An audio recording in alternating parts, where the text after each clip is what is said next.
Getting answers for you on Prop 1, the bond measure to build more mental health facilities. The yes and no on this has been razor thin. Now, remember, Governor Newsom heavily backed this measure. CBS 13's Madison Keevy is live for us at the state capitol on this one, motivated by a viewer's email to look into what happens now, Madison. You know, when the margin comes down to less than 0.5%, you might expect that voters and our viewers have questions. So we start tonight with the big one. What about a recount? The proposition that the governor backed with millions and millions of dollars just barely squeaked by. Proposition 1 ended up as one of the closest statewide ballot measures ever decided.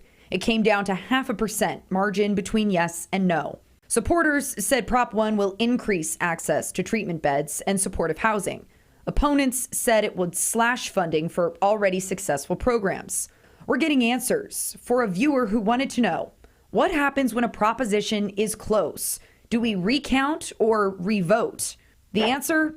There are no automatic recounts for statewide ballot measure campaigns in California. Anybody can request a recount if they want to pay for it. And if we don't have that kind of money. I imagine if it were this close in the other direction, there would be a recount going on right now. This is the director of Californians Against Prop 1. He explains the top option for a ballot measure to get a recount is that it must be requested by a voter in a specific county or counties. The catch? It's all self-funded. At this point, we don't see that as being in the cards just because we don't believe we could possibly begin to raise the amount of money involved to do that. Governor Newsom's work is cut out for him still. Prop 1 finally writes a new chapter. Prop 1 means billions. The state is slated to take on new debt proposed in the measure, totaling $6.4 billion. And they'll have to pay it back with interest. Madison, let's talk about this one. Aren't the governor and yes on Prop 1 looking for more votes anyway? Marley, so this is the interesting part here. They're looking to revive some rejected ballots. Maybe a signature didn't match up, that sort of thing.